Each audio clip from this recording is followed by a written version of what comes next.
Durante años sufrí maltratos por parte de 5 hombres en la pensión donde trabajaba.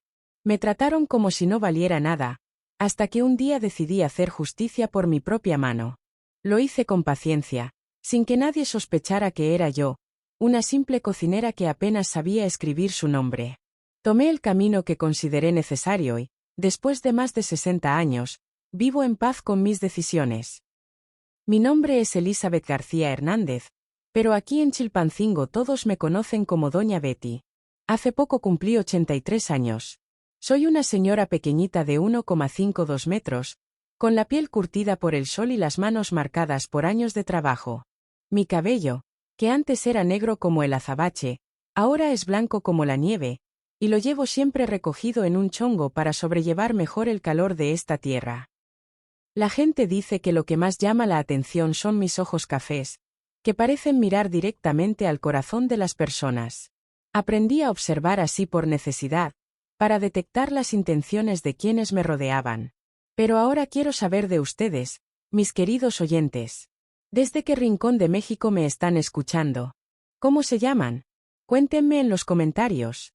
Me emociona pensar que mi voz llega a lugares que esta humilde mujer de Guerrero jamás pudo visitar. Quizás alguno de ustedes haya probado mi arroz rojo con chorizo en el restaurante, o mis enchiladas verdes que hacen que la gente quiera chuparse hasta los dedos. ¡Qué alegría sería encontrarme con uno de ustedes! Hoy vivo en una casa modesta pero amplia en las afueras de Chilpancingo. No es nada lujosa, ¿saben? Pero para alguien que durmió en un cuartito más pequeño que un closet, esto es un palacio. Mi mayor orgullo es mi jardín de hierbas, que sigo cuidando con estas manos. Aquí cultivo cada hierba y especia que uso en mi cocina: epazote, hierbabuena, albahaca, tomillo, orégano, y las plantas medicinales que aprendí a usar desde niña: manzanilla, ruda, hierba santa, toronjil, y tantas más que ni acabaría de nombrar. En un rinconcito especial, guardo una plantita muy especial que fue mi compañera en los momentos más difíciles. Mi cocina es el corazón de esta casa. Tengo un fogón de leña hecho a mi medida, igual al que usaba en mi niñez. Aquí preparo los platillos que necesitan fuego lento y constante, esos que absorben todo el sabor poco a poco. El aroma de la leña mezclado con las hierbas frescas es la fragancia más hermosa que existe. También tengo una estufa moderna, un refrigerador y todos esos aparatos de hoy en día, pero nada se compara con el sabor de la comida preparada en un fogón de leña, con tiempo y dedicación. Es aquí, en esta cocina, donde guardo mi posesión más valiosa. Un pequeño molcajete de madera, antiguo compañero que me acompaña desde mis 15 años. Aunque está desgastado por el uso, no lo cambiaría por nada. Con él preparé las especias que me dieron renombre y también fue mi aliado en momentos cruciales que cambiaron el rumbo de mi existencia. Tiene un pequeño espacio oculto en su base que nadie ha encontrado jamás. Hoy está vacío, pero guardó secretos que nadie imaginaría. Mi restaurante, Sabores de mi tierra, es ahora reconocido en todo Guerrero. Todo comenzó humildemente, en un cuartito rentado, con una vieja estufa y unas cuantas mesas. Actualmente tengo 6 locales distribuidos por el estado. La gente viene de todas partes para probar mis platillos. He recibido a personas importantes, políticos, artistas de televisión, cantantes famosos. Todo el que pasa por Chilpancingo y conoce a alguien de aquí termina visitando mi restaurante. Muchos dicen que mi mole verde es el mejor de México, otros aseguran que mis chiles en nogada son incomparables. El secreto está en los condimentos, la paciencia y ciertas hierbas que solo yo sé preparar correctamente. Pero el éxito no me ha cambiado. Sigo siendo la misma Doña Betty de siempre, despertándome al amanecer para cosechar mis hierbas y experimentar con nuevas recetas.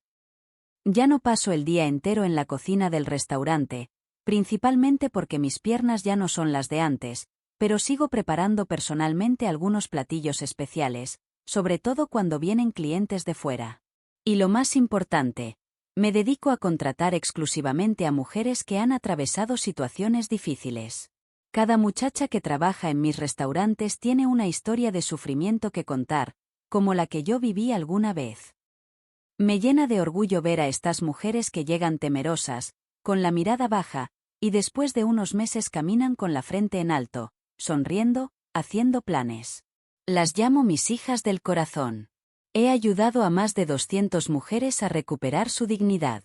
Algunas se han convertido en gerentes de restaurantes, otras han abierto sus propios negocios. Incluso hay quienes fueron a estudiar gastronomía a la Ciudad de México. Ver sus logros me da más satisfacción que los míos propios.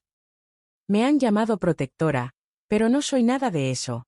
Solo sé lo que es sufrir y no tener quien te tienda la mano.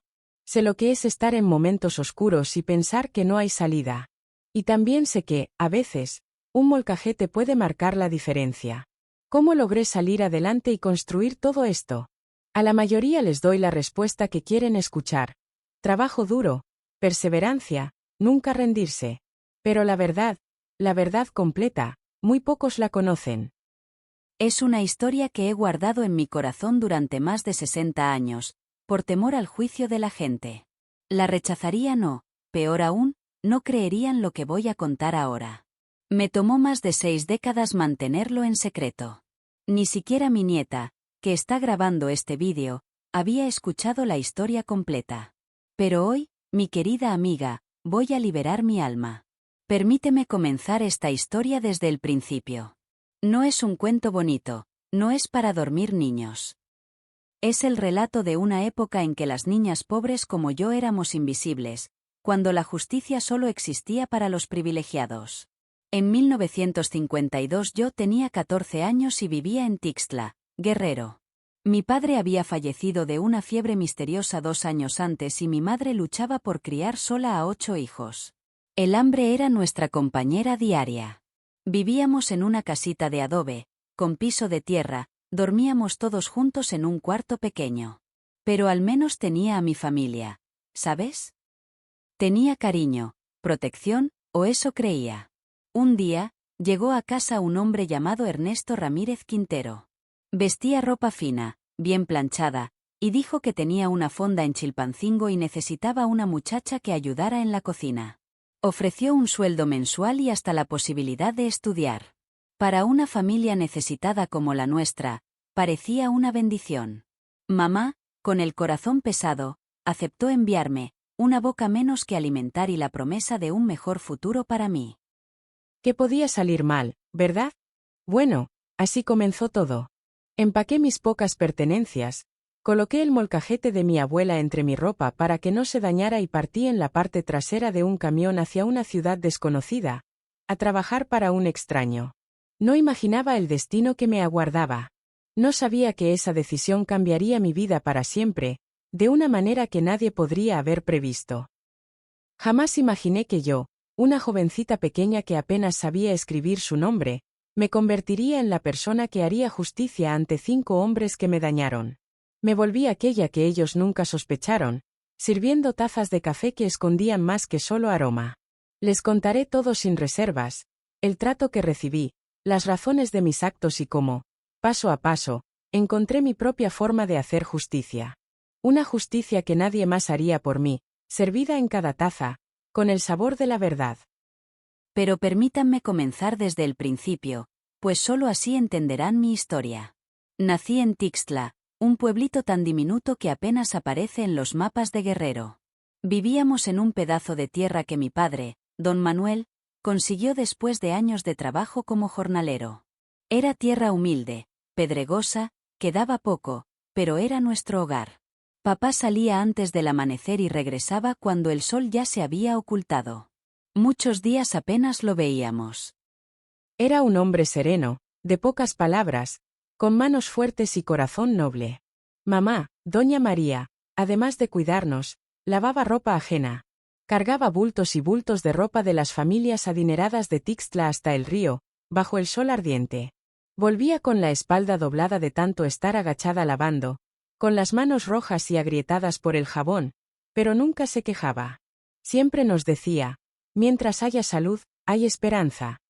Pero la abundancia nunca llegó a nuestra puerta. Éramos 8 hermanos, como peldaños de una escalera. Yo era la tercera. Por encima de mí estaban José y Antonio, que ayudaban a papá en la parcela desde chiquitos. Después de mí venían Lupita, Salvador, Rosa, Pedro y Maricela, la más pequeña, que nació justo un año antes de perder a papá. Cuando ella llegó, mamá estaba tan agotada que ni leche tenía para darle. La alimentaba con un biberón improvisado y leche de chiva, cuando había. No teníamos mucho, pero disfrutábamos de pequeñas alegrías que hoy añoro.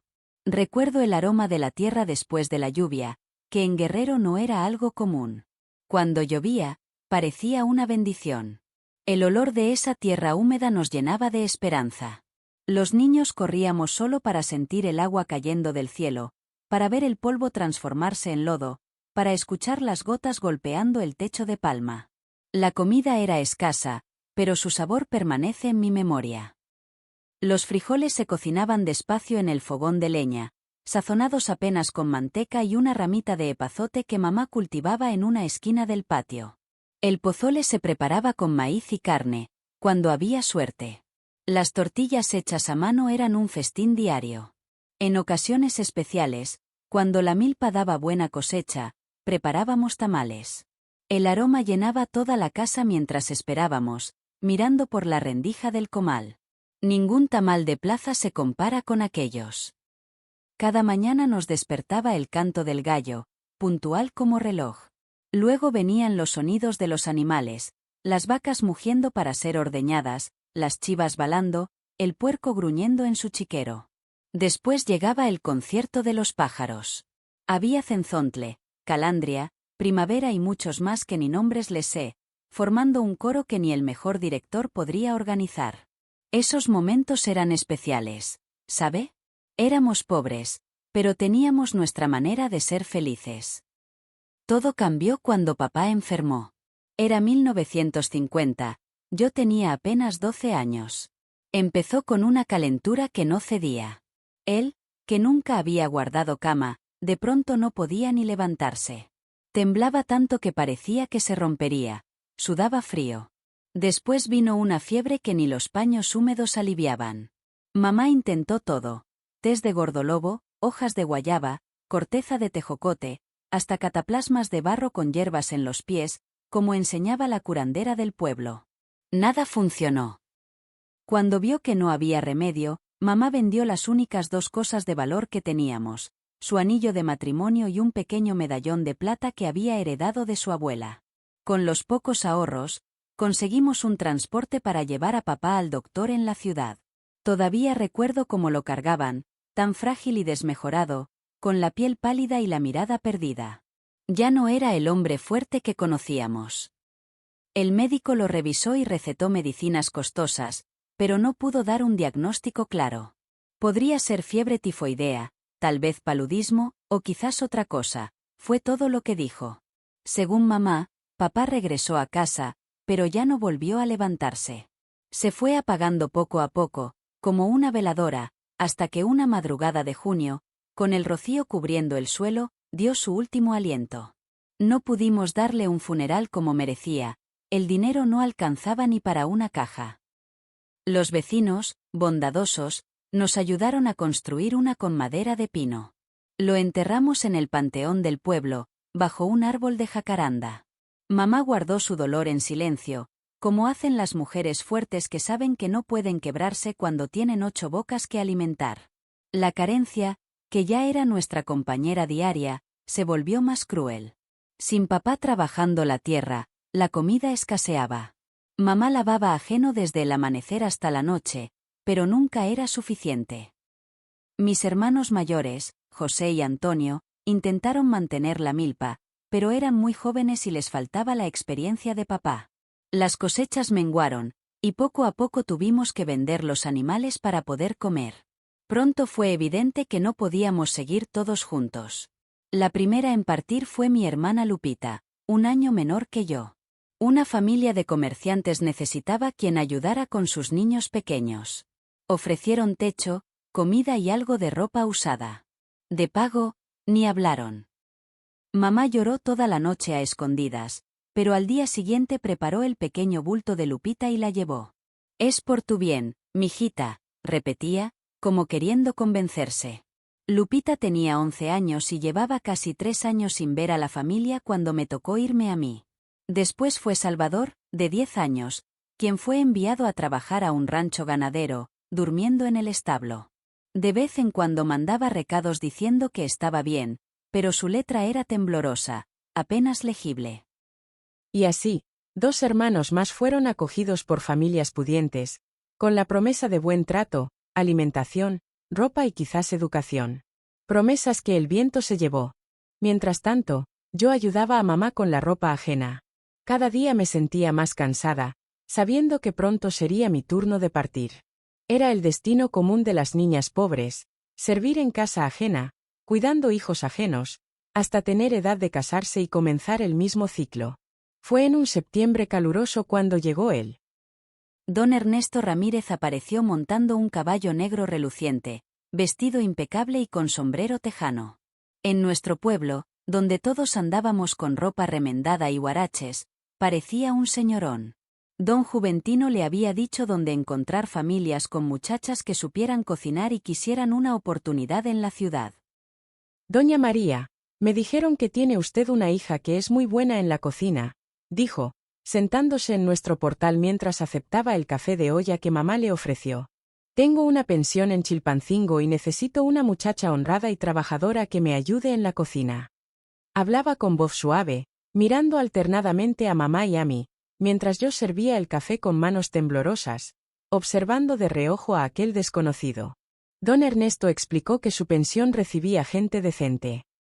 Comerciantes, rancheros, incluso algún político de paso por la región. Dijo necesitar ayuda en la cocina, alguien que aprendiera rápido y fuera limpia y respetuosa.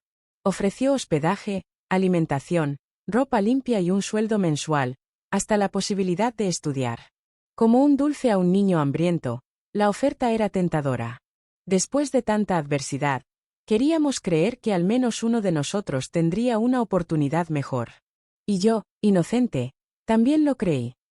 Pensé que aunque trabajara duro, tendría comida segura, podría mandar algo de dinero a casa, y tal vez aprendería a leer y escribir bien, algo que no logré en la pequeña escuela del pueblo donde estudié algunos años. Tomé la decisión esa misma tarde, me iría con don Ernesto al día siguiente. Pasé la noche preparando mi pequeño atado, 2 mudas de ropa remendada, el único vestido bueno que tenía y que solo usaba para misa, un peine quebrado y el molcajete de piedra que había sido de mi abuela. Lo envolví todo en una sábana y lo amarré bien. Casi no dormimos esa noche. Mamá me enseñaba algunas recetas que conocía, me aconsejaba sobre cómo comportarme, me repetía que fuera honrada y trabajadora, que demostrara que merecía la oportunidad. La despedida, al amanecer, fue lo más triste que he vivido. José y Antonio habían salido temprano a la milpa, me abrazaron rápido antes de irse, sin muchas palabras, porque los hombres no lloran, eso les enseñaron desde chicos. Pero los pequeños. Ay, los pequeños no entendían por qué se iba su hermana. Rosa, de 8 años, se aferró a mi falda y no quería soltarme. Pedro, de 6 años, se escondió bajo la cama y no quiso salir a despedirse. Y Maricela, de 3 años, no paraba de llorar, pidiendo abrazos, sin comprender que no volvería pronto. Mamá intentó mantenerse fuerte, pero vi cómo le temblaban los labios, cómo se le humedecían los ojos cuando me abrazó por última vez. Me susurró al oído: ten fe, hijita. Que Dios te acompañe y la Virgencita te cuide. Me puso al cuello un escapulario, una bolsita de tela con una oración y un puñito de tierra de nuestro terreno, para que nunca olvidara mis raíces. Ese escapulario me acompañó muchos años, hasta que perdí todo, incluso la inocencia. Me subí a la parte trasera de la camioneta junto con otros 2 hombres que llevaban costales con provisiones. Don Ernesto iba montado en su caballo, guiando el vehículo por el camino terregoso.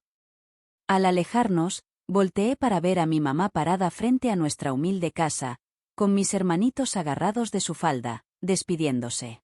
Fue la última vez que los vi. Esa imagen quedó grabada en mi mente, tan clara como el agua del río. Aún después de tantos años, recuerdo lo difícil que fue ese viaje. Pasamos 2 días moviéndonos por caminos llenos de piedras y baches, soportando el calor y el polvo. En las noches parábamos a la orilla del camino. Los hombres armaban un campamento sencillo y prendían una fogata. Don Ernesto me ordenaba preparar la cena, frijoles, arroz y un poco de cecina que había traído, Dormía acurrucada en un rincón de la camioneta, lejos de los hombres, tapada con mi cobija delgada y usando mi morral de tela como almohada. Nadie me molestó durante el viaje, pero sentía un nudo en el estómago, una inquietud que no sabía explicar. Llegamos a Chilpancingo al atardecer del segundo día. Era la primera ciudad grande que veía en mi vida. Para una niña criada en el campo, todo parecía inmenso y abrumador. Tantas casas, tanta gente, tantos carros y camiones en las calles. Me quedé asombrada mirando todo, sintiéndome muy pequeña en este mundo nuevo. Don Ernesto caminaba adelante y yo lo seguía, como una ovejita perdida, agarrando fuerte mi atado de ropa. La pensión La Esperanza estaba en una calle apartada del centro. Era una casa vieja de madera, pintada de un azul desteñido, con un corredor al frente y un patio grande atrás. En lo alto de la puerta, un letrero medio chueco mostraba el nombre del lugar. De lejos se veía bonito y acogedor, pero al acercarnos noté que la pintura se estaba cayendo en varios lugares. El jardín estaba descuidado y algunas tablas del piso del corredor estaban flojas. Al entrar, vi una sala grande que servía de recepción y área común. Había algunas sillas viejas, una mesa larga donde comían los huéspedes y, en una esquina, una mesita con botellas. Las paredes tenían manchas de humedad y un olor a encerrado mezclado con tabaco flotaba en el aire. Al fondo había un pasillo que llevaba a los cuartos. Eran como 10, todos chicos, con camas sencillas, un buró y nada más. La mayoría de los cuartos ni baño tenían. Los huéspedes compartían 2 baños al final del pasillo. A la derecha de la sala principal estaba la cocina, un cuarto grande pero oscuro, con una estufa de leña enorme y otra de gas toda oxidada, una mesa grande de madera en medio donde se preparaba la comida y repisas en las paredes llenas de ollas, platos y trastes. Ahí pasé la mayor parte de mi tiempo en los años que siguieron. Al fondo, saliendo de la cocina, había un cuarto pequeño y mal ventilado con 3 colchones delgados en el suelo. «Aquí vas a dormir», dijo don Ernesto, junto con las otras muchachas. A las otras muchachas las conocí poco después. Eran 3, Lupita, de unos 20 años, que llevaba más tiempo trabajando ahí. Carmen, un poco mayor, como de 30, que se encargaba de la ropa. Y María, que tenía más o menos mi edad y ayudaba en todo. Todas tenían la misma mirada triste, la misma forma de caminar con la cabeza agachada, de hablar en voz bajita. Esa noche, acostada en el colchón delgado, escuchando los ruidos extraños de aquella casa grande, sentí miedo por primera vez, pero pensé que solo era el susto de estar en un lugar nuevo, lejos de casa. El primer día don Ernesto me pidió mis papeles. Solo tenía mi acta de nacimiento, amarillenta y rota de las orillas. «Necesito guardarla en un lugar seguro», dijo, metiendo el papel en una carpeta. Nunca volví a ver mi acta. Empecé a trabajar antes de que saliera el sol. La rutina era pesada. Prender la estufa de leña, hacer café, atole y tortillas para el desayuno de los huéspedes, luego ayudar a Lupita con la comida, lavar los trastes, limpiar la cocina, preparar la cena, volver a lavar los trastes. Solo paraba cuando todo estaba limpio y listo para el día siguiente, muchas veces después de la medianoche. En la primera semana todavía tenía esperanza. Trabajaba duro, queriendo demostrar que era una buena empleada, que merecía esa oportunidad. Cuando le pregunté al señor Ernesto sobre la escuela que me había prometido, evadió el tema diciendo que por el momento necesitaba concentrarme en aprender bien el trabajo, y que lo demás vendría después. Al llegar el fin de mes, con timidez le recordé sobre mi pago. Su respuesta me dejó helada. «¿Pago?». Se rió con una sonrisa fría. «¿Crees que ya cubriste los gastos del viaje? ¿Y la comida que consumes? ¿El cuarto donde duermes? Todo eso cuesta, muchacha. Pasará tiempo antes de que liquides lo que he invertido en ti». Intenté explicar que ese no era nuestro acuerdo original, pero me silenció con una mirada severa. «Si no estás conforme, puedes marcharte. Pero recuerda que estamos lejos de tu casa y no tienes ni un peso. ¿Cómo regresarías?». Me dio la espalda, dando por terminada la conversación. En ese momento comprendí que había caído en un engaño. No era una empleada, era una cautiva. Las promesas del señor Ernesto eran tan falsas como una moneda de papel. Lo más difícil estaba por venir. Empecé a notar cómo me observaban, no solo el señor Ernesto, sino también algunos huéspedes. Eran miradas que me incomodaban profundamente, que me hacían sentir vulnerable. Especialmente un grupo de 5 señores que frecuentaban la pensión, el propio Ernesto, don Juventino, un hacendado mayor y delgado que imponía temor, Heriberto, un comerciante conocido por su mal carácter. Ricardo, el gerente del banco local que aparentaba ser un caballero. Y el doctor Artemio, el médico del pueblo, el único que a veces mostraba algo de vergüenza en su mirada. Se reunían mensualmente con la excusa de jugar cartas, pero sus intenciones eran otras que una jovencita de mi edad ni debería conocer. Recuerdo claramente la primera vez que los vi juntos. Estaba sirviendo la cena cuando don Juventino me sujetó del brazo con demasiada fuerza. «¿Es nueva, Ernesto?», preguntó, mirándome como si fuera mercancía. «Sí, llegó hace poco», respondió mi patrón con una sonrisa extraña. «Pronto estará lista». No entendí entonces el significado de sus palabras, pero lo comprendería de la peor manera. Mi primer castigo llegó a los 15 días de estar ahí. Era el cumpleaños del señor Ernesto y quería un pan de elote con dulce de guayaba. Lupita, nuestra mejor cocinera, estaba enferma en cama. Socorro no sabía prepararlo, así que me tocó a mí. Me esforcé mucho, pero el horno de leña era diferente al que conocía. Un lado quedó quemado y el otro crudo. Intenté ocultarlo, pensando en hacer otro, pero el señor Ernesto ya había entrado a la cocina, atraído por el olor. Sus ojos pequeños se entrecerraron al ver el pan arruinado. «Esto es lo que haces en mi cumpleaños», gritó. No me dio tiempo de explicar cuando sentí el golpe en mi rostro, tan fuerte que caí al suelo. Me lastimé la lengua al caer. Pero no se detuvo ahí. Tomó el pan caliente y me lo restregó en la cara. «Así aprenderás a hacer las cosas bien». La piel me ardía y se me ampollaba. Por semanas tuve marcas en el rostro, y donde el pan me tocó, la piel se desprendió. Fue entonces cuando entendí que para él yo no era una persona, era una cosa, como cualquier objeto de su propiedad. Esta certeza se volvió aún más clara después de trabajar un mes completo sin descanso, desde el amanecer hasta muy entrada la noche. Cuando pregunté tímidamente por mi pago, don Ernesto soltó una risa que me heló la sangre. «¿Pago? ¿Crees que ya has cubierto tu deuda? El viaje hasta aquí, la comida diaria, el techo donde duermes, la ropa que te di, todo tiene un costo, muchacha ingenua. Pasará mucho tiempo antes de que veas un peso». Intenté explicar que ese no era nuestro acuerdo inicial, que habíamos hablado de un salario. Me miró con ojos fríos y respondió: «¿Quieres irte? Adelante. ¿Pero cómo lo harás? Sin dinero, sin papeles, en medio de la nada. ¿Y quién te creería a ti contra mí, un respetable ciudadano?» En ese momento entendí que la trampa se había cerrado por completo. No era simplemente trabajo duro bajo un patrón exigente, era una forma de sometimiento disfrazada de empleo.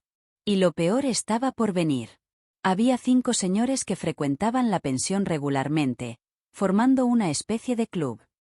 El líder era don Ernesto, el dueño de la pensión, un hombre robusto de unos 50 años que sudaba con solo caminar de la cocina al comedor.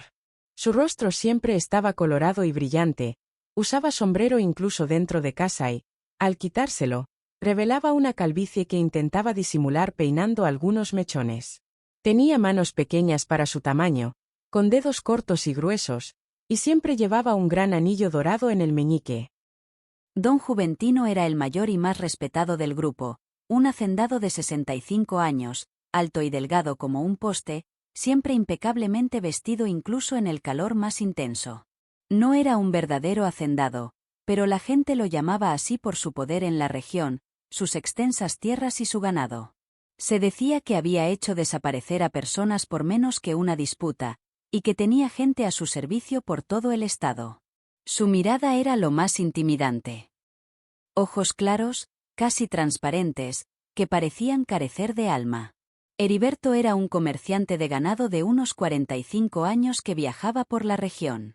Era fornido, con un cuello tan grueso como el muslo de un hombre normal y manos encallecidas por el trabajo duro. Cuando estaba sobrio se mantenía tranquilo, pero al beber, y bebía frecuentemente, se transformaba completamente. Había estado involucrado en incidentes graves en cantinas y siempre salía libre. Todos sabían que sobornaba a autoridades en 3 municipios diferentes. Ricardo parecía el menos amenazante a primera vista. Era el gerente del banco local, un hombre distinguido, siempre con traje bien planchado y cabello perfectamente arreglado. Hablaba suavemente, era educado y asistía a misa los domingos con su esposa, hija de un rico agricultor, y sus 3 hijos. Trataba a todos con una sonrisa amplia. En la calle, incluso saludaba a las muchachas del servicio con cortesía. Pero detrás de esa fachada, era el más perverso de todos, precisamente porque nadie lo esperaría. Finalmente estaba el doctor Artemio, el médico del pueblo, un hombre de 55 años, viudo, que vivía en una casa grande cerca de la plaza. Era el único que a veces mostraba señales de conciencia, algo de remordimiento en su mirada. Una vez incluso me dio medicina para el dolor, después de que Heriberto se comportara particularmente mal, como si una pastilla pudiera compensar su propia conducta. Se reunían en la pensión una vez al mes, siempre en noche de luna llena.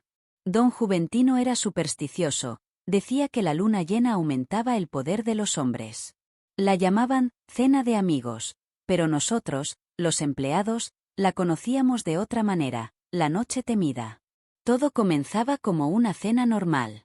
Servíamos platillos especiales que don Ernesto había preparado con lo mejor: cochinita pibil, pollo en mole, arroz rojo con carne asada de la mejor calidad, y bebidas, muchas bebidas. Tequila fino, whisky importado que don Ernesto guardaba bajo llave solo para estas ocasiones, vino, cerveza. Comían, bebían, contaban historias, reían estrepitosamente. Después venía el juego de cartas. Apostaban fuerte, dinero, ganado y, a veces, hasta tierras. También apostaban otras cosas. Fue entonces cuando la noche comenzó a tomar otro rumbo. Ahora, antes de contar la parte más difícil de la historia, quiero ver quién tiene verdaderamente el valor de seguir escuchando. Advertencia. Lo que estás a punto de leer es una historia delicada que requiere madurez y sensibilidad. Si decides continuar, te pido respeto por los eventos narrados. Cuando la noche avanzaba y el ambiente se tornaba más pesado, don Ernesto se levantaba de su silla con una expresión sombría. Las jóvenes que trabajábamos en la pensión sabíamos lo que significaba. Era el momento que más temíamos. Una a una nos llamaron, Lucía, María, yo y otras muchachas que laboraban ahí. Nos formamos en silencio, con la mirada baja, mientras ellos nos observaban como mercancía. Los 5 hombres conversaban entre ellos, decidiendo quién sería el primero en divertirse. A veces lo decidían con un juego de cartas, otras veces simplemente discutían sus preferencias. Por ser la más joven, frecuentemente era objeto de su atención. Esta chamaquita es especial, decía don Juventino con una sonrisa maliciosa mientras pasaba cerca de mí. El olor a tabaco y alcohol me provocaba náuseas. Heriberto me lastimaba con sus comentarios hirientes, dejando marcas en mi piel. Ricardo fingía ser amable, ofreciéndome dulces como si fuera una niña pequeña, pero su falsa bondad desaparecía al instante. El doctor Artemio permanecía callado, como avergonzado, aunque eso no lo detenía de participar. Don Ernesto se comportaba como si fuéramos su propiedad. La primera noche intenté resistirme cuando anunció sus intenciones. Grité, lloré, supliqué, traté de huir hacia la cocina, pero Heriberto me detuvo con su fuerza descomunal. Se burlaron de mi resistencia, les parecía entretenido mi sufrimiento. Lo que siguió es algo que me cuesta trabajo recordar. Era apenas una niña de 14 años contra 5 hombres adultos. Me llevaron a una habitación donde quedé completamente indefensa. Temblaba tanto que la cama se movía. Entre lágrimas pedía volver con mi madre, pero solo obtuve risas como respuesta. Don Ernesto fue el primero. Los otros observaban mientras bebían, como si fuera un espectáculo. Me trataron como si no fuera un ser humano. Sus palabras y acciones me marcaron para siempre. Cuando terminó, se levantó orgulloso mientras los demás lo felicitaban. ¿Quién sigue?, preguntó don Juventino, como si estuvieran en una simple reunión social. Cada uno tenía su propia crueldad. El primero mostraba brutalidad, me sometía con fuerza, disfrutando del miedo y la desesperación que provocaba. Sus acciones y palabras buscaban quebrantar mi espíritu. Luego venía Heriberto, corpulento como un roble. No necesitaba usar mucha fuerza, su peso bastaba para inmovilizarme. Su aliento a tequila era tan fuerte que me mareaba. Era brusco, descuidado, sin importarle mi sufrimiento.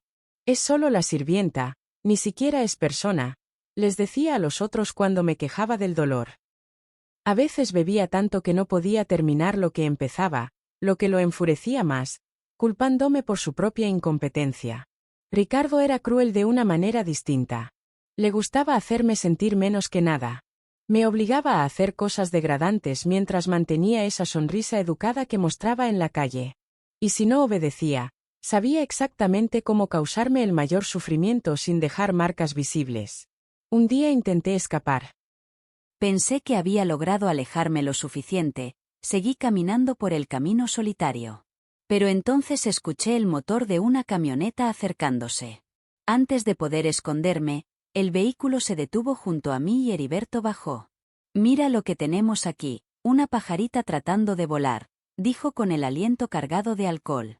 Me agarró del cabello con fuerza, arrastrándome a la camioneta mientras gritaba y forcejeaba. «Silencio o te rompo los dientes aquí mismo». Me arrojó como si fuera un costal, me ató las manos y pies con una cuerda y regresamos a Chilpancingo, a la pensión, al tormento del que había intentado escapar. Me iba diciendo lo que don Ernesto me haría, el castigo que recibiría esta vez. «Creo que esta vez sí te acaba, muchacha, y si no te acaba, vas a desear que lo hubiera hecho». Cuando llegamos, don Ernesto ya había regresado. Heriberto me arrastró del cabello, me tiró al piso frente a todos. Los huéspedes, los otros empleados, don Ernesto. «Mira lo que encontré tratando de escapar», anunció, pateándome en las costillas para mantenerme en el suelo. El castigo fue peor de lo imaginable. Don Ernesto ordenó a los otros tres, don Juventino, Ricardo y el doctor Artemio. Quería que todos vieran qué pasaba con quienes intentaban escapar, quería que fuera una lección para todos nosotros. Me ataron a una silla en medio del cuarto y comenzaron, cada uno, con cinturones, con los puños, con lo que tuvieran a mano. Don Juventino usó su fusta de montar. Heriberto, un pedazo de soga mojada que ardía como fuego al tocar la piel. Ricardo prefería usar sus manos, llevaba anillos pesados que dejaban marcas profundas. El doctor Artemio fue el que menos participó, pero aún así lo hizo. Don Ernesto usó su cinturón favorito, el de la hebilla grande que mostraba con orgullo. Me lastimaron hasta que perdí el conocimiento. Cuando desperté, estaba en el sótano de la pensión, un lugar oscuro y húmedo donde guardaban cajas viejas y comida echada a perder. Me mantuvieron ahí durante 2 semanas, recibiendo apenas agua y comida una vez al día. El resto del tiempo solo había oscuridad y silencio, a veces interrumpido por pasos arriba o el ruido de las ratas que compartían ese espacio conmigo. Cuando finalmente me sacaron, apenas podía caminar. Había perdido tanto peso que se me notaban las costillas, mi piel estaba amarillenta, mi cabello se caía en mechones. Pero lo peor no eran las marcas físicas, sino lo que había pasado dentro de mí. Algo se había roto. La niña esperanzada que aún creía en la bondad de las personas había muerto en ese sótano oscuro. Volví al trabajo como si nada hubiera pasado. Cocinando, limpiando, sirviendo y soportando el maltrato de los 5. Pero algo había cambiado en mi interior. Ya no era solo miedo y desesperación lo que sentía, era una ira fría y calculadora, una determinación de sobrevivir a cualquier costo y algún día hacerles pagar por lo que habían hecho. Un mes después de aquel terrible momento, conocí a quien cambiaría el rumbo de mi vida, doña Soledad Martínez. Era una señora mayor que poseía un conocimiento ancestral sobre las plantas medicinales. Cada semana visitaba la pensión ofreciendo sus remedios naturales. Tés para el malestar, ungüentos para dolencias y tónicos reconstituyentes, como ella decía con una sonrisa enigmática. Don Ernesto le permitía entrar porque sus preparados daban buenos resultados y los huéspedes los apreciaban. Él mismo usaba una pomada que ella preparaba para sus dolores de espalda. Doña Soledad era discreta y prudente. Nunca hacía preguntas innecesarias ni se entrometía donde no la llamaban, pero sus ojos brillantes y sabios observaban todo con atención. Notaba cada detalle. Nuestro andar cabizbajo, las marcas en la piel que intentábamos ocultar, el temor en nuestra mirada cuando don Ernesto o alguno de los otros se acercaba. Un día, mientras la ayudaba a llevar sus hierbas a la cocina, me tomó del brazo con gentileza pero firmeza. Me miró directamente a los ojos, como si pudiera ver mi alma, y susurró: «Entiendo lo que pasa aquí, pequeña, y sé que no lo mereces. Ninguna lo merece». Me quedé inmóvil, sin palabras. Era la primera vez en mucho tiempo que alguien me trataba como persona, como si mi sufrimiento importara. Quise llorar, gritar, suplicarle que me llevara lejos, pero la experiencia me había enseñado a desconfiar. «No puedo sacarte de aquí ahora mismo», continuó en voz baja. «Tienen influencias, conocen a gente importante, pero puedo enseñarte cosas que te ayudarán». Me entregó una bolsita de tela con hierbas secas. «Esto es para aliviar el dolor. Hiérvelo en agua y tómalo cuando». No necesitó terminar la frase. Comprendí perfectamente. Guardé la bolsa en el bolsillo de mi delantal. «Gracias», murmuré apenas audible. «Vengo todos los jueves», me dijo. «Si necesitas algo, búscame y recuerda, hasta la hierba más pequeña y delicada puede derribar a un roble si sabe cómo hacerlo». En ese momento, pensé que hablaba metafóricamente, sugiriendo que incluso alguien tan indefensa como yo podría encontrar la fuerza para sobrevivir. Solo después entendí el verdadero significado de sus palabras. Me estaba ofreciendo un camino. Un camino arriesgado, sí, pero uno que podría llevarme hacia la justicia que el mundo me negaba. Esa noche, acostada en mi delgado colchón, escuchando los ruidos de la casa, tomé una decisión: no moriría allí, no terminaría como tantas otras. Sobreviviría, resistiría lo necesario. Algún día, de alguna manera, obtendría justicia. No sabía cómo ni cuándo, pero sentía en mi corazón que la respuesta estaba relacionada con aquella sabia señora de manos arrugadas que conocía los secretos de la naturaleza. Ella no me vio como una víctima ni como un objeto, sino como una guerrera en potencia. Sin saberlo, había plantado en mí la semilla de la esperanza. Después de esa primera conversación con doña Soledad, algo cambió en mi interior. Una pequeña luz de esperanza, que creía extinguida, comenzó a brillar nuevamente. No era esperanza de escape. Después de lo sucedido en mi intento anterior, sabía que huir no era posible. Era una esperanza diferente, tal vez más oscura, pero era la única que tenía. Empecé a esperar ansiosamente los jueves, cuando doña Soledad venía a vender sus preparados. Mientras la ayudaba con sus frascos y botellas, compartíamos palabras en susurros. Al principio eran instrucciones simples: «Este te ayuda con el malestar, este ungüento alivia el dolor». Con el tiempo, creció la confianza entre nosotras. Un día, cuando nadie más podía escucharnos, me acerqué a ella y le dije: «Quiero aprender lo que enseñan las abuelas, lo que saben las madres, lo que necesito saber para protegerme». Lo que empezó como un remedio para mi malestar se transformó poco a poco en lecciones discretas sobre el poder curativo de las plantas. Doña Soledad conocía cada hierba, cada raíz, cada flor de la sierra. Entendía cuáles sanaban, y lo más relevante para mi situación, cuáles podían causar malestar. La naturaleza tiene dos aspectos, me enseñaba. La misma planta que cura puede lastimar si se usa de manera distinta, en otra medida. Me interesé especialmente en una flor silvestre común, la maravilla. Esa plantita que crece en cualquier jardín, que florece sin mucho cuidado. Doña Soledad me explicó que parecía inofensiva y que sus efectos desaparecían sin dejar huella. Aprendí el arte de cultivarla y prepararla. Mi tesoro más preciado era el molcajete de piedra, herencia de mi abuela. Era el único recuerdo que conservaba de mi hogar y que, por fortuna, me habían permitido conservar. Tenía un espacio oculto que solo los conocedores podían encontrar. Allí guardaba mi preparado especial, como lo llamaba doña Soledad, en pequeñas cantidades medidas con precisión.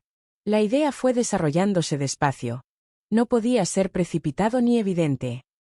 Debía parecer algo natural, casual.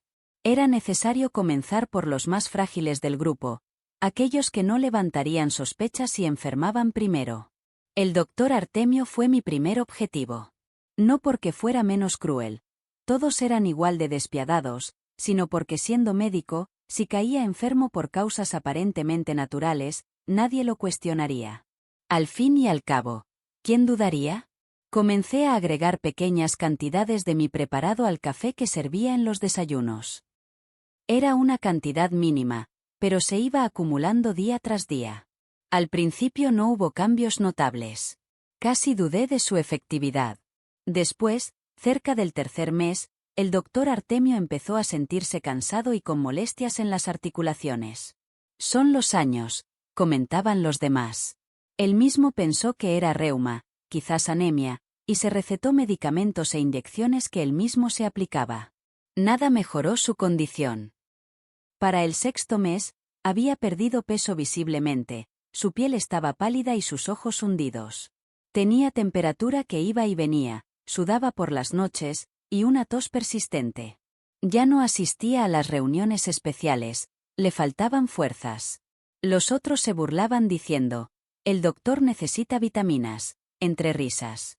Al octavo mes, encontraron al doctor Artemio sin vida en su habitación. Llevaba 3 días hospedado en la pensión, atendiendo pacientes locales. Lo hallaron inmóvil, con una expresión de sorpresa, como si en su último momento hubiera comprendido lo que sucedía. El dictamen oficial: infección generalizada sin causa aparente. El cuerpo se deteriora internamente, a veces sin explicación clara, dijo el médico que vino de otra ciudad para firmar el acta de defunción. Observé el velorio desde mi lugar, sirviendo café a los dolientes. Café normal, sin añadidos, para todos excepto para uno. Heriberto fue el segundo. Con él fui más cuidadosa, aumentando ligeramente las dosis de hierbas en su bebida matutina, lo suficiente para que surtiera efecto pero sin despertar sospechas. Su costumbre de tomar bebidas fuertes había afectado su salud, lo que hizo que el brebaje actuara con mayor rapidez. Los primeros síntomas parecían normales: mareos, dolor de cabeza, agotamiento. Nadie lo encontró extraño, pues siempre andaba indispuesto por sus excesos. Después, su semblante se tornó amarillento y sus ojos enrojecidos. Perdió el apetito y peso. Algunas partes de su cuerpo se hincharon mientras otras se consumían. Te estás excediendo con la bebida, compadre, le advirtió don Ernesto, sin imaginar que había otras razones detrás de su deterioro. 1 año y 2 meses después de comenzar a preparar su bebida especial, Heriberto se desvaneció durante una venta de ganado en el mercado. Estaba en plena negociación cuando se desplomó, convulsionando. Lo trasladaron urgentemente al hospital más cercano, pero fue inútil. Su hígado había fallado por completo. Todos en el velorio atribuyeron su muerte a años de excesos con el tequila. Nadie sospechó la verdad. Don Juventino resultó más complicado. Era un hombre delgado, astuto como zorro viejo y muy desconfiado. No tenía los vicios de Heriberto ni los males del doctor Artemio. Comencé a modificar sutilmente sus bebidas, con mucha precaución. Era muy observador y notaría cualquier cambio en el sabor. Los efectos tardaron en manifestarse. Primero apareció una tos persistente. Luego, la respiración se le fue dificultando. Sus pulmones parecían siempre congestionados. Su mal carácter empeoró, si es que eso era posible. En las reuniones nocturnas ya no podía comportarse como antes. Su cuerpo no respondía. Su frustración la pagaba con nosotras, lo que solo empeoraba su condición respiratoria. 1 año y 9 meses después de comenzar con su bebida especial, don Juventino sufrió un ataque respiratorio tan grave que se desplomó durante la cena, con el rostro morado, luchando por aire. Nadie pudo auxiliarlo. El médico solo confirmó su fallecimiento. El diagnóstico: problemas pulmonares, común en hombres de su edad. Fueron a buscar a su familia para el funeral, pero solo encontraron empleados temerosos que ni siquiera se atrevieron a despedirse. Ricardo quedó penúltimo. El director del banco, tan preocupado por mantener su imagen de hombre respetable, comenzó a deteriorarse de manera visible. Primero fueron molestias en el pecho que intentó ocultar, luego mareos y desmayos que justificaba como presión baja. Noté que tomaba medicamentos a escondidas y visitaba doctores en otras ciudades. Sus visitas a la pensión se volvieron menos frecuentes y más breves. En las reuniones, solo aparecía para conversar, siempre con excusas para no participar en otras actividades. Los demás se burlaban, llamándolo débil y viejo prematuro. No imaginaban que realmente se estaba consumiendo. 2 años y 4 meses después de comenzar con su bebida especial, Ricardo sufrió un ataque cardíaco en pleno banco, frente a sus clientes. Se desplomó sobre su escritorio ordenado, tirando todo. Los testigos contaron que intentaron reanimarlo por más de 1 hora, sin éxito. En el funeral, su elegante esposa vestida de negro lloraba desconsolada. Sus hijos adultos parecían más interesados en la herencia que en despedir a su padre. Nadie mencionó sus visitas secretas a la pensión. Finalmente, quedó don Ernesto. Con él necesité aún más paciencia. Era el único que podría sospechar algo, conectar las muertes similares de sus amigos en los últimos años. Mantuve las dosis pequeñas, aumentándolas muy gradualmente. 3 años después de iniciar mi plan, don Ernesto era irreconocible. El hombre robusto e imponente se había convertido en una sombra delgada y encorvada, con la piel flácida donde antes había corpulencia. Padecía de todo, dolores de cabeza constantes, problemas digestivos, debilidad, vista nublada. Consultó varios médicos, tomó toda clase de medicinas, hasta hizo mandas a los santos, nada lo mejoró. Lo que más me impresionó fue que, incluso enfermo y débil, no cambió su comportamiento con nosotras. Disminuyó, claro, su cuerpo ya no resistía como antes, pero seguía llamándonos a su habitación, tratándonos como objetos. La diferencia era que ahora, mientras actuaba, yo ya no lloraba. Lo miraba a los ojos con una sonrisa apenas perceptible, sabiendo que cada día podría ser el último. Y así fue hasta el final. Una mañana fui a llevarle su bebida, como siempre. Toqué 2 veces, como de costumbre. Sin respuesta, volví a tocar más fuerte, nada. Abrí la puerta despacio y lo encontré en la cama, con los ojos abiertos, fijos en el techo, su rostro contorsionado. Había fallecido. Horas después, el médico que vino a confirmar la muerte quedó desconcertado. Nunca había visto algo así, dijo mientras examinaba el cuerpo. Parecía que todos los órganos habían fallado simultáneamente: corazón, riñones, hígado, pulmones. Todo dejó de funcionar. Revisó la habitación buscando pistas. ¿Tomaba algún medicamento? ¿Comió algo fuera de lo común? Lo de siempre, doctor, respondí bajando la mirada como la humilde sirvienta que creían que era. El desayuno lo servía todos los días, igual, en la misma taza. Te pregunto con sinceridad, ¿consideras que mis acciones fueron incorrectas? Di fin a la vida de 5 personas de manera gradual, observándolos cada día mientras preparaba su bebida. ¿Fui una persona que hizo lo incorrecto o alguien que buscó justicia donde nadie más la encontraría? ¿Qué decisión habrías tomado en mi situación, sabiendo que continuarían lastimando a otras jovencitas inocentes? Comparte tu opinión en los comentarios, me interesa conocer tu perspectiva. Cuando don Ernesto dejó este mundo, todo cambió en la pensión. No tenía familia cercana ni parientes interesados en el negocio. Su único sobrino, que vivía en Acapulco, apareció únicamente para vender la propiedad y quedarse con las ganancias. Ni siquiera le importó el destino de quienes trabajábamos allí, a quienes él llamaba despectivamente la servidumbre de mi tío. La pensión fue adquirida por un comerciante local que planeaba convertirla en una bodega. Nos despidieron a todos con apenas el sueldo del último mes, el único pago que muchos habíamos recibido después de años de servicio. Por primera vez en 13 años me sentí como un ave liberada de su jaula. Podía elegir mi propio camino, tomar mis propias decisiones. Sin embargo, me encontraba perdida, sin rumbo fijo, con habilidades limitadas a la cocina y la limpieza. El tiempo allí había sido largo, demasiado largo. Las experiencias difíciles nos marcan profundamente, dejando huellas en el alma y en el rostro. Fue entonces cuando conocí a Doña Soledad. En momentos de adversidad, ella apareció como un faro de esperanza. Su hogar, aunque modesto, irradiaba calidez. En las afueras de Chilpancingo, tenía un jardín extenso lleno de plantas medicinales, hierbas aromáticas y especias para sus preparaciones especiales. Al fondo, un pequeño huerto nos proveía de casi todos los alimentos necesarios. Era una vida sencilla, pero comparada con mi pasado en la pensión, representaba un verdadero refugio de paz. Junto a Doña Soledad, mi aprendizaje fue más allá de la cocina tradicional. Me enseñó sobre plantas curativas, a preparar remedios naturales que aliviaban dolencias, sanaban heridas y reducían la fiebre. Aprendí recetas ancestrales transmitidas por generaciones en su familia.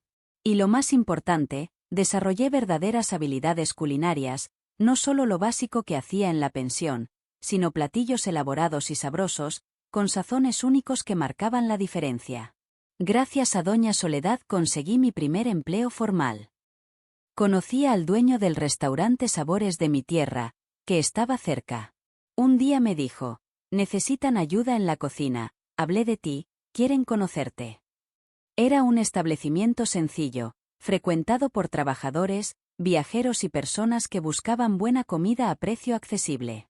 El propietario, don Jacinto, un señor viudo y jubilado del ferrocarril, me dio una oportunidad a pesar de mi juventud y falta de experiencia formal. Comencé con tareas básicas. Lavar trastes, preparar verduras, ayudar en la cocina. Pero don Jacinto pronto notó mi habilidad con los sabores y condimentos. ¿Dónde aprendiste a cocinar así, muchachita?, me preguntaba, asombrado por el sabor que lograba dar hasta al platillo más simple. Con las mujeres de mi familia, respondía sin entrar en detalles. En cierta forma era verdad, había aprendido de mi madre, mi abuela, y ahora de Doña Soledad, quien se había convertido en una segunda madre para mí. Gradualmente, fui asumiendo más responsabilidades en el restaurante. De ayudante pasé a cocinera y luego a jefa de cocina. Los clientes comenzaron a solicitar específicamente mis platillos. Quiero esos chiles rellenos que solo Elizabeth sabe preparar, decían. Tráigame esos frijoles con el toque especial de Elizabeth. Mi nombre se convirtió en sinónimo de buena cocina. Mientras construía esta nueva vida, nunca olvidé a mi familia en Tixtla, mi madre, mis hermanos, nuestra pequeña casa. Cuando logré ahorrar algo de dinero, decidí buscarlos, descubrir qué había sido de ellos durante todos estos años. El viaje a Tixtla fue extraño, recorrer el mismo camino, pero esta vez por decisión propia, como una mujer libre, no como una niña engañada. El pueblo había cambiado poco, conservaba su esencia tranquila, las mismas casas sencillas, la plaza central, la iglesia blanca. Pregunté por mi familia en la tienda del señor Antenor, ahora atendida por su hijo, sobre la familia del señor Manuel, que vivía cerca del río. El muchacho hizo memoria. Ah, sí. Hace mucho que se fueron.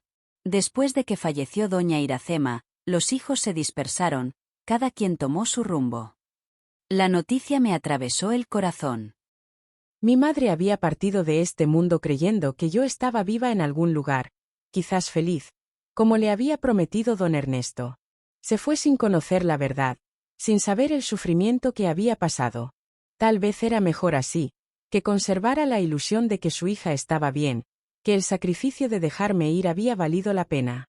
Me enteré que mis hermanos mayores se habían mudado a la Ciudad de México, mis hermanas se habían casado y vivían en otros estados. Del más pequeño, nadie supo darme razón. Pensé en buscarlos, pero algo me detuvo. ¿Qué les diría? ¿Cómo explicaría tantos años sin contacto? ¿Qué había sido de mí? Hay historias tan pesadas que es mejor no compartirlas, ni siquiera con la familia. Decidí que era mejor dejarlos seguir sus vidas sin la carga de mi pasado. Regresé a Chilpancingo con el corazón más tranquilo. De alguna manera, saber que ya nadie me esperaba me dio una sensación de libertad total.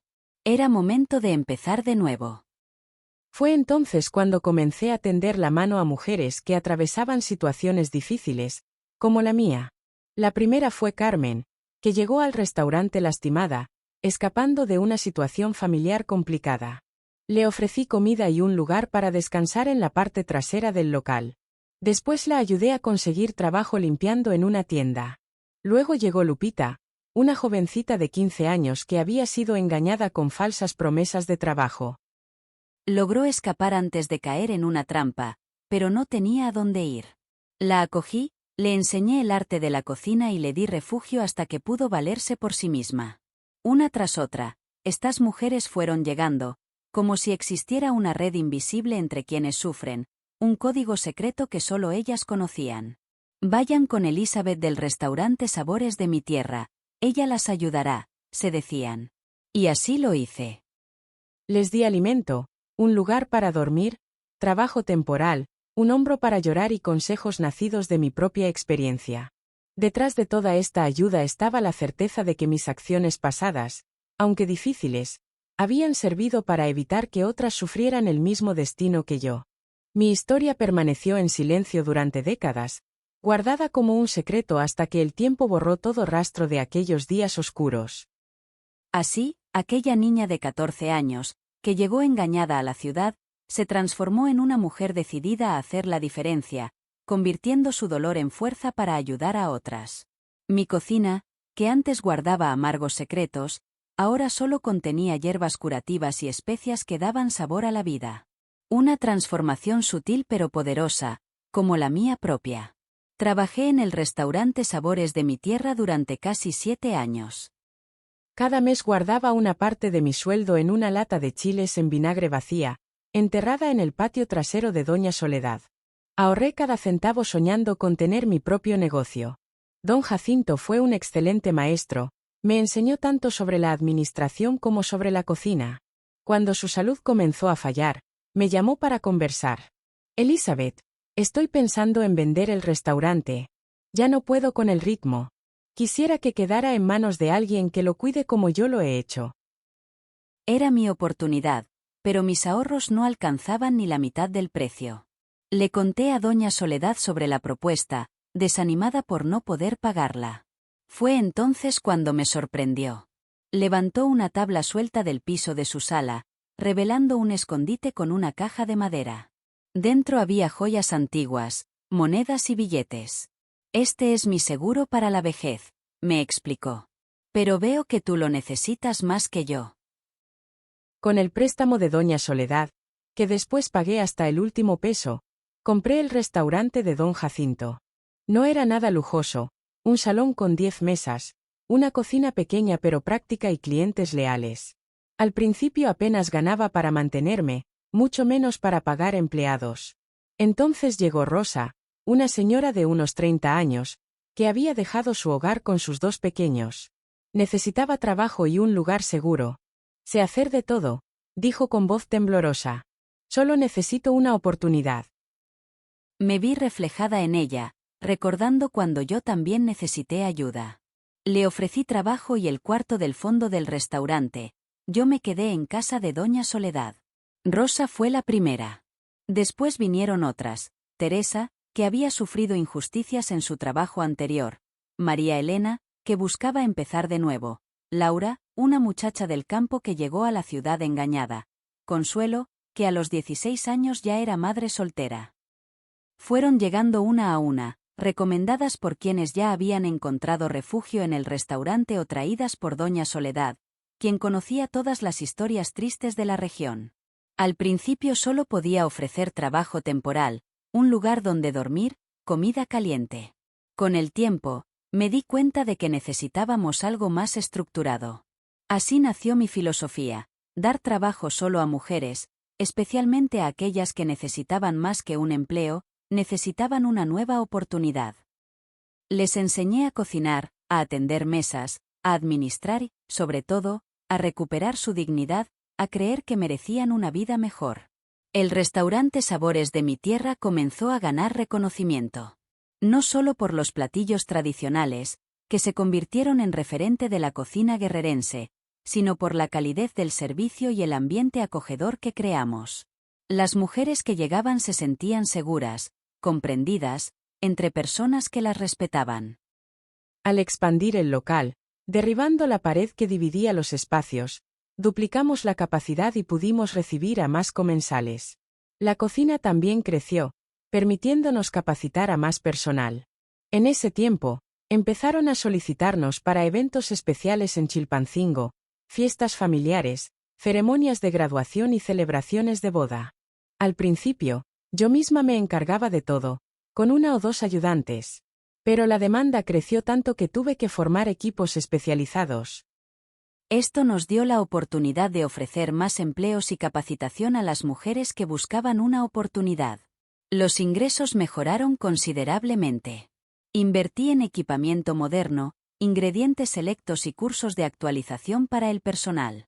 Adquirí una camioneta para facilitar las compras y el transporte a eventos. Construí mi propia casa, sencilla pero acogedora, con un hermoso huerto donde cultivaba hierbas aromáticas y chiles. Pero esto fue solo el comienzo. A los 32 años, cuando el restaurante cumplió su 5º aniversario, tomé una decisión trascendental. Era necesario crear algo más estructurado para apoyar a las mujeres que llegaban buscando ayuda. Un restaurante, por exitoso que fuera, no era suficiente. Así nació la Fundación Sabores y Saberes. El objetivo era brindar no solo empleo temporal, sino una formación integral en gastronomía, con un diploma oficial que abriera puertas en cualquier establecimiento. El primer año fue de prueba, con 10 estudiantes, usando la cocina del restaurante como salón de clases. El éxito fue tal que, para el segundo año, necesitábamos instalaciones propias.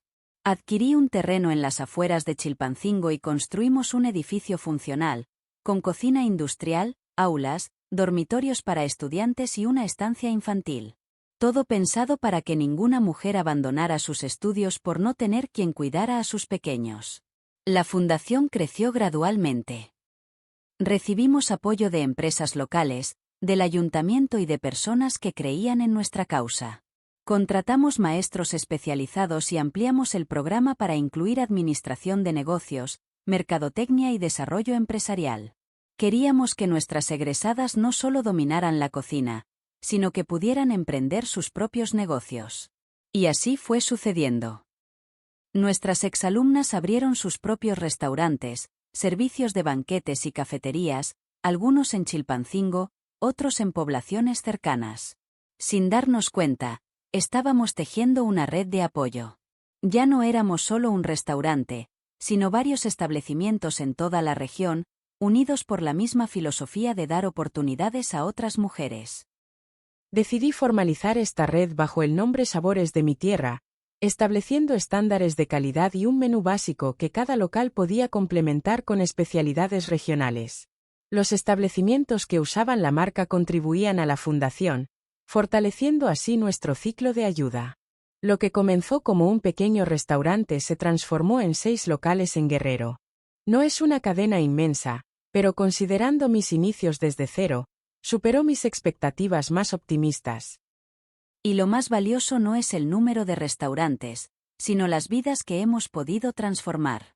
Más de 200 mujeres han pasado por la Fundación Sabores de mi Tierra, y la mayoría ha logrado su independencia económica, estableciendo sus propios negocios y recuperando su dignidad.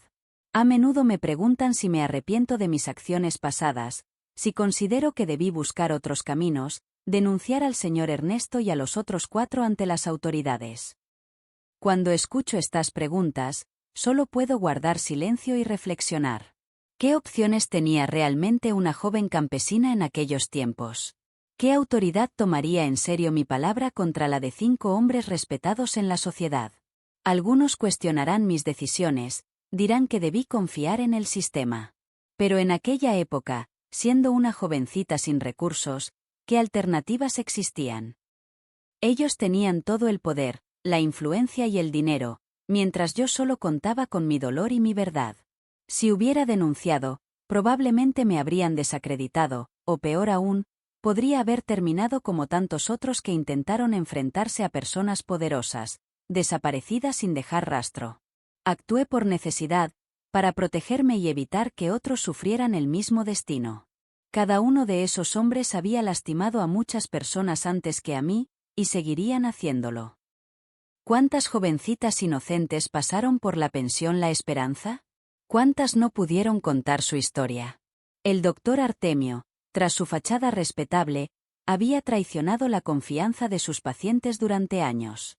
Heriberto maltrataba a las mujeres en cada pueblo que visitaba. Don Juventino trataba a las hijas de sus trabajadores como si fueran su propiedad. Ricardo, el gerente del banco, aprovechaba su posición para aprovecharse de mujeres necesitadas. Y el señor Ernesto era quien dirigía toda esta red de sufrimiento. El mundo mejoró sin su presencia. Cada servicio que ofrecí en la pensión fue un acto de justicia que nadie más se atrevería a ejecutar. Si te preguntas cómo nunca levantó sospechas, es porque nadie prestaba atención a una simple cocinera. Éramos invisibles para ellos, simples sirvientes sin capacidad de pensar o actuar. Fue precisamente esa subestimación lo que me permitió hacer lo necesario, justo frente a sus ojos. Hoy, con la sabiduría que dan los años, acepto que mis acciones fueron extremas. Quizás habría otros caminos, pero en aquel momento hice lo que consideré necesario para sobrevivir. Porque aprendí que a veces, uno debe ser su propia protectora, su propia salvadora. A las jóvenes que me escuchan, les comparto lo que aprendí a través de experiencias difíciles. Confíen en su intuición, esa voz interior que les advierte cuando algo no está bien. No la ignoren por cortesía o presión social. Estén atentas a las señales de peligro. Cuando alguien intenta controlar su vida, sus decisiones, su forma de vestir, cuando les hace sentir menos o incapaces. Aléjense antes de que sea tarde. Busquen su independencia económica, como sea posible. Tengan sus propios recursos, su propia cuenta de banco, sus ahorros. El conocimiento y la independencia económica son la mejor protección. Construyan una red de apoyo con otras mujeres que puedan ayudarles cuando lo necesiten, que crean en ustedes, que les ofrezcan refugio. Eso fue lo que salvó a muchas de las mujeres que pasaron por mi restaurante, saber que no estaban solas. Y lo más importante, nunca permitan que les arrebaten su dignidad. Pueden quitarles sus posesiones materiales, pero si mantienen su espíritu intacto, siempre podrán recuperarse. Ahora, a mis 83 años, el cuerpo ya no responde como antes. Mis manos tiemblan al cocinar, mis piernas se cansan después de un día en la cocina, pero mi mente sigue clara y mi corazón, a pesar de todo, sigue latiendo con fuerza. Ya no administro los restaurantes, esa responsabilidad la tienen mis hijas adoptivas, mujeres que formé desde pequeñas y que ahora son empresarias exitosas. La fundación tiene su propio consejo directivo, formado por antiguas alumnas destacadas. Mi papel ahora es de consejera, guardiana de la sabiduría antigua. Vivo en la misma casa que construí hace tantos años, con mi jardín lleno de hierbas aromáticas. Todavía uso el mismo molcajete que heredé de mi abuela, más desgastado pero con más historia. A veces, mientras muelo los chiles y las especias, recuerdo todo lo vivido. No me enorgullezco de cada decisión tomada, pero sé que ayudé a muchas personas a tener una vida mejor. Si tuviera que hacerlo todo de nuevo, buscaría otros caminos, pero nunca dejaría de luchar por la justicia. Soy Elizabeth García Hernández, conocida como Doña Betty, y esta es mi historia. Una historia de dolor transformado en esperanza, de una mujer que convirtió su sufrimiento en ayuda para otras. Si quieren escuchar más historias como la mía, historias de mujeres que enfrentaron adversidades y siguieron adelante, suscríbanse al canal, porque la verdadera sabiduría no viene de los libros, viene de la vida misma. Y nosotras, las mayores, tenemos mucho que compartir.